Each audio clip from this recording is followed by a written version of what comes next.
Welcome back to Easy Kitchen. இன்றைக்கி Easy கிச்சனில் ஒரு சுவையான வெண்டைக்காய் மசாலா எப்படி பண்ணுறதுன்னு சொல்லித்தரேன். இதுக்கு தேவையான பொருட்கள், வெண்டைக்காய் வந்து ஒரு 1/2 கிலோ எடுத்திருக்கேன். இந்த மாதிரி கட் பண்ணி வச்சுருக்கேன் பாருங்கள். தக்காளி ஒரு 4 தக்காளி எடுத்திருக்கேன். பூண்டு கொஞ்சம், ஆனியன் வந்து ஒரு 1/4 கிலோ ஆனியன் எடுத்திருக்கேன். மிளகாத்தூள் தனியாத்தூள் ரெண்டும் சேர்ந்தது வந்து 3 டீஸ்பூன், ஒரு கப்பு ஃப்ரெஷ் தயிர், வெந்தயம் 1 ஸ்பூன், ஜீரகம் 1 ஸ்பூன், மஞ்சத்தூள் 1/2 ஸ்பூன், உப்பு தேவைக்கேற்ப. முதல்ல கேஸ் பற்ற வச்சு ஒரு 2 டீஸ்பூன் ரீஃபைண்ட் ஆயில் விட்டு இந்த வெண்டைக்காயை வந்து வதக்கி எடுத்துக்கலாம். வெண்டைக்காயை வந்து நம்ம முதல்ல வதக்கிட்டோம்னா உங்களுக்கு வந்து வெந்து உடஞ்சி போகாது, இந்த கொழப்பு தன்மை வந்து போயிடும். அதுக்காக தான் அது முதல்ல வறுத்து வச்சிடணும். பாருங்கள், அந்த வழவழுப்பு தன்மை போய் வெண்டைக்காய் வந்து நல்லா வெந்துடுச்சு பாருங்கள்.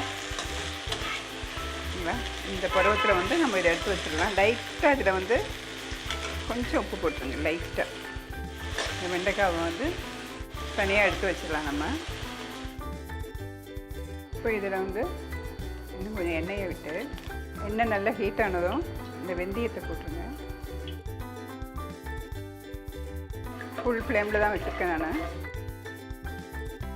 இப்போ தீயை கொஞ்சம் குறைச்சிக்கலாம் நம்ம. இப்போ இந்த ஜீரகத்தை போட்டுருங்க. அடுத்தது இந்த கருவேப்பிலை, இப்போ இந்த வெங்காயம், பூண்டு, பச்சை மிளகாய் ஃபுல் ஃப்ளேமில் வச்சுருங்க. இப்போ இதில் வந்து இந்த மஞ்சத்தூள், உப்பு கொஞ்சம் நல்லா வதங்கட்டும். இது வந்து ஒரு டிஃப்ரெண்ட்டான டிஷ்ஷுங்க. இது நம்ம புளி இல்லாமல் புளிக்கு பதிலாக தயிரை விட்டு இந்த குழம்பு பண்ணுறோம், ரொம்ப நல்லாயிருக்கும். இது பாருங்கள், வெங்காயம் பாதி வதங்கியாச்சு. இந்த பருவத்தில் நம்ம வந்து இந்த தக்காளியை போட்டுடலாம். தக்காளியும் வெங்காயமும் நல்லா வதங்கட்டும். மூடி வச்சுருங்க இதை. பாருங்கள், இப்போது நல்லா வதங்கிடுச்சு. இது நான்ஸ்டிக்ன்றதுனால நான் வந்து மூடி வச்சேன். நீங்கள் நார்மல் கடாயில் பண்ணிங்கன்னா அடிக்கடி எடுத்து கிளறணும். பாருங்கள், நல்லா ஸ்மாஷ் ஆகிடுச்சு. வெங்காயம், தக்காளி, பூண்டு எல்லாம் நல்லா வெந்து. இப்போ நீங்கள் இதில் வந்து இந்த மிளகாத்தூள், தனியாத்தூள் ரெண்டும் ஈக்குவல் ப்ரொப்போர்ஷன் 3 டீஸ்பூன் எடுத்துருக்கேன். ரெண்டும் கலந்தது இது. இதை போட்டு நல்லா கிளறி விடுங்க. அந்த பச்சை வாசனையெல்லாம் போகணும். இதில் வந்து கொஞ்சம் தண்ணி ஊற்றுங்க. தண்ணி ஊற்றி நல்லா கிளறி விடுங்க. கிளறி விட்டு உப்பு டேஸ்ட் பண்ணுங்கள்.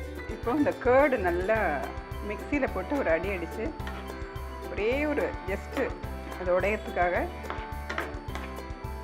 உடச்சி வச்சுருக்கேன். அது இதில் ஊற்றிடலாம்.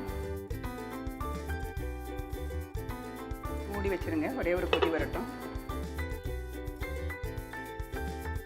பாருங்கள், ஒரு கொதி வந்துடுச்சு.